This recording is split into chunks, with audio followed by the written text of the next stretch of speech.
Hello, welcome again. मैं doctor Chandrakala, BA part second के सभी बच्चों का सेकंड पेपर में फिर से स्वागत करती हूँ। बच्चों, आज हम उसी टॉपिक को आगे बढ़ाएंगे जो कल हमने पढ़ा था। कल का टॉपिक था एग्रेरियन सोशल सिस्टम। कल हमने आपको बता दिया था कि कृषिक सामाजिक व्यवस्था क्या होती है। आज उसको और आगे विस्तार से बता रहे हैं। देखिए, आंद्रे बेताई एक समाजशास्त्री हैं। वैसे इनका नाम मानव शास्त्रियों में ज़्यादा है। साथ ही अन्य समाजशास्त्रियों ने अपने अध्ययनों, अनुभवों एवं ज्ञान के आधार पर कृषिक समाज व्यवस्था पर प्रकाश डाला है। इन विद्वानों ने अपने सर्वेक्षण में पाया कि कृषिक समाज के कठोर और अधिक थकाने वाले सर्वाधिक परिश्रम साध्य कार्य भूमिहीनों द्वारा करवाए जाते हैं।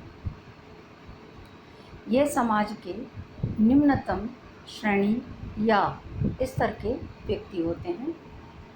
इस प्रकार से कृषिक संबंधों में एक संस्तरण पाया जाता है जिनमें निम्न जातियाँ होती हैं, निम्न स्तर होते हैं, है ना।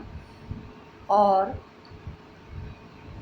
निम्न जातियों के ही स्त्री पुरुष परिश्रम साध्य कार्य करते हैं तथा बड़े बड़े भूस्वामी उच्चतम जाति वाले या उच्च स्तर के होते हैं।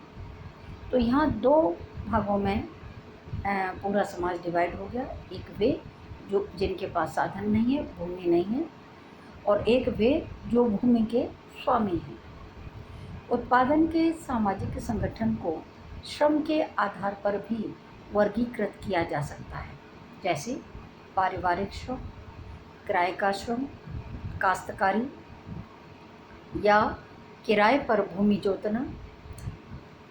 और चौथा जो पॉइंट है वो है प्रथम तीन, जो अभी ऊपर मैंने आपको बताए हैं, तीन के क्रमचय एवं सम्मिश्रण के रूप में हो सकती है।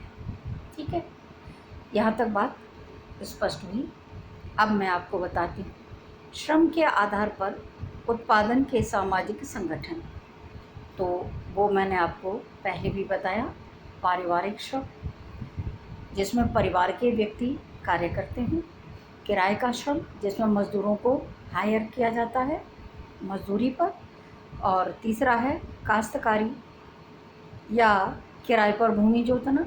हमने ज़मीन दूसरे की ले ली और उसका पैसा दिया और उस भूमि पर हम खेती कर रहे हैं, इस तरह से होता है।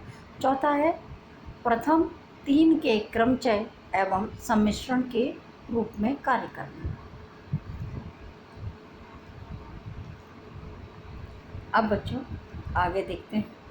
कृषि संबंधों के सभी प्रकारों के संबंध में परस्पर कर्तव्य और अधिकार पारिस्थितिकी और भूमिका के अनुसार संबंध बनाए जाते हैं और इनमें बदलाव भी आता रहता है।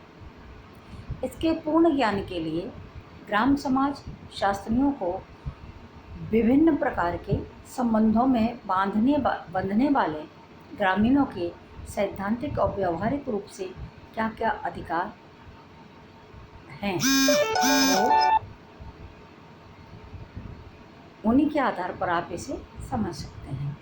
अब मैं उस पर थोड़ा सा प्रकाश डालने का प्रयास करती हूँ। कृषि संबंधी क्रियाओं के संगठन के प्रकार क्या क्या हैं। नंबर 1 में देखिए, भूस्वामी अपनी देखरेख में वेतनभोगी मजदूरों द्वारा अपनी खेती को जुतवाता है। ठीक, भूस्वामी अपनी देखरेख में वेतनभोगी मजदूरों के द्वारा अपनी खेती को जुतवाता है, अर्थात कार्य कराता है। दूसरा देखिए, भूस्वामी दूसरों को निश्चित अवधि के लिए दूसरों को जोतने के लिए अपनी भूमि देता है। ठीक है, निश्चित अवधि और दूसरों को जोतने के लिए अपनी ज़मीन दे दी। तीसरा देखिए, बटाईदार में खेती कर उपज का निश्चित भाग प्राप्त होता है। इसमें खेती बटाई पर दी जाती है और उस फसल का एक निश्चित हिस्सा तय कर दिया जाता है। और चौथा देखिए, नातेदारी जाति स्थान विशेष से संबंधित होता है।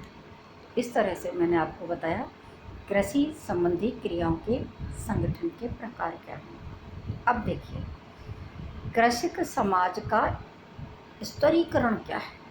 इसका मतलब है, हमारे समाजशास्त्री कहते हैं कि कृषक समाज में कृषिक सामाजिक स्तरीकरण पाया जाता है, अर्थात एग्रेरियन सोशल स्ट्रेटिफिकेशन। इसको विद्वानों ने 4 भागों में मुख्यतः बांटा है। पहले देखिए, भूस्वामी अर्थात जो ज़मीन के मालिक हैं।